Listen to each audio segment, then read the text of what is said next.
क्या आपने अपने लाइफ में कभी ऐसा समय देखा है कि एक समय था कि आपको परमेश्वर ने बात की, आपने निर्णय लिया, आपने प्रभु से मांगा कि अब मैं ये सब नहीं करना चाहता, मुझे अनुग्रह दे।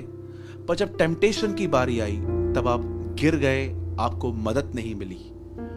मैं आपको बताना चाहता हूं मेरे भाइयों और बहनों, क्यों कई बार परमेश्वर अपना हाथ कुछ लोगों से हटा देता है, क्यों परमेश्वर कभी कभी इंसान की मदद नहीं करता कि वो पाप से बचे।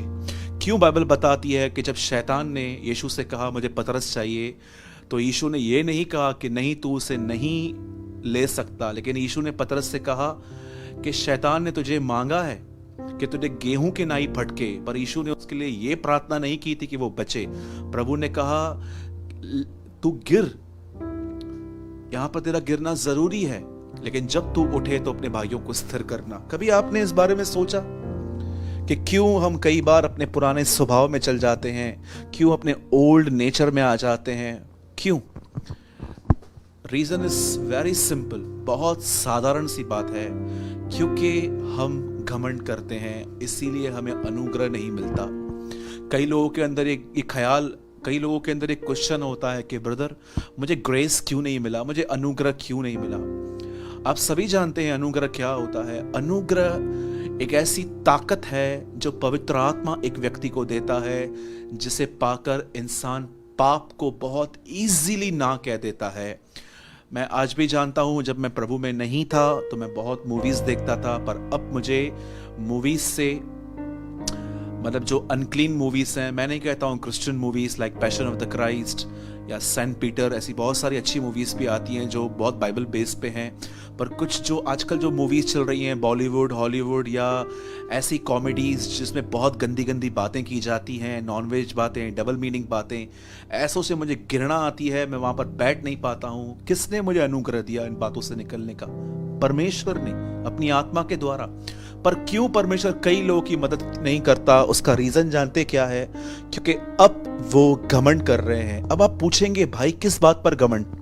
मैं आपको बताता हूं आज एक ऐसा घमंड जो बहुत कम लोग जानते हैं। और याद रखिए, घमंड की सबसे बुरी बात जानते हैं क्या है? वो हमेशा आप में कहेगा मैं तुझ में नहीं हूं। वो हमेशा आपको ये कहेगा कि नहीं नहीं नहीं नहीं नहीं, तेरी कोई गलती नहीं है, वो देख वो बंदा क्या कर रहा है, वो बहन क्या कर रही है। उसकी एक बैड क्वालिटी है, बहुत गंदी चीज है उसके अंदर ये, कि वो कभी भी आपको रियलाइज नहीं करवाएगा कि आप गलत हो।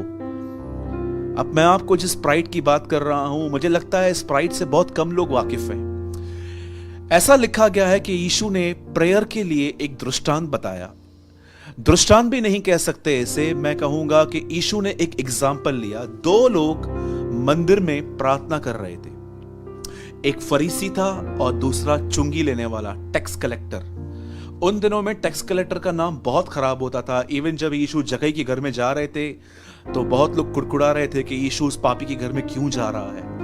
आप पढ़ सकते हैं कि यीशु ने लूका 18 अध्याय में दो व्यक्तियों के लिए बताया, ये दोनों दुआ कर रहे थे। और फरीसी की प्रार्थना देखिए, वो कहता है प्रभु मैं प्रार्थना करता हूं, मैं फास्टिंग करता हूं, मैं ये करता हूं, मैं वो करता हूं, मैं आमदनी का 10वां देता हूं। और दूसरे आदमी ने, ऐसा लिखा गया है कि अपनी आंखें स्वर्ग की ओर उठाना भी नहीं चाहा, उसने कहा हे प्रभु मैं पापी हूं, मुझ पर दया कर। इन दोनों की दुआओं को सुनकर यीशु कहते हैं जो ये दूसरा व्यक्ति है यही धर्मी ठहरा और अपने घर स्वर्ग आया। मैं आपसे पूछना चाहता हूं, क्या था उस पहले आदमी में कि उसकी प्रेयर रिजेक्ट की गई? आप जानते हैं इस आदमी के अंदर क्या प्रॉब्लम थी? कई लोग कहते हैं वो फरीसी था। हर फरीसी बुरा नहीं होता। निकोदेमुस नामक एक व्यक्ति था जो यीशु मसीह से मिलने आया था। ऐसा लिखा गया है कि जब यीशु मर रहे थे और उठाए जा रहे थे, मतलब जब यीशु मारे गए और जब उनकी बॉडी लेके जा रहे थे, तो वो उनके साथ खड़ा था। हर फरीसी खराब नहीं कह सकते। पौलुस कहता है मैं फरीसी था, पर एक समय था वो चेंज हुआ। आप जानते हैं उस फरीसी के अंदर एक ऐसी बात थी जो आज बहुत सारे विश्वासियों में पाई जाती है। सबसे पहले मैं बताना चाहता हूं, फरीसी सिर्फ एक व्यक्ति नहीं है, फरीसी एक आत्मा है। और ये याद रखना, इस आत्मा का एक काम है, लोगों को अंदर रहकर वो लोगों को कंपैरिजन करना सिखाती है। देख तू उससे बेहतर है, तू उससे अच्छा जानता है, तू उससे अच्छी प्रेयर करता है, तू पुराना बिलीवर है, तूने बैप्टिज्म ले लिया है। मैं आपको बताना चाहता हूं, इस आदमी के अंदर एक प्राइड था, और वो था कि मैं आज्ञा को मानता हूं। मेरे भाइयों और बहनों, आप देखते हो कभी कभी हमारे अंदर ये घमंड घुस के आता है कि जब आप देखते हो कि एक आदमी है जो व्यभिचार कर रहा है, अगर एक आदमी को आप देख रहे हैं जिसने जो जुआ खेल रहा है, या आप एक ऐसे व्यक्ति को देखते हो जो बहुत सारी गलत बातें करता है, तो कई बार हम अपने मुंह से नहीं कहते हैं, लेकिन अपने अंदर ही सोच लेते हैं कि खुदा ने मुझे कितना बचाया है, मैं ऐसा नहीं हूं।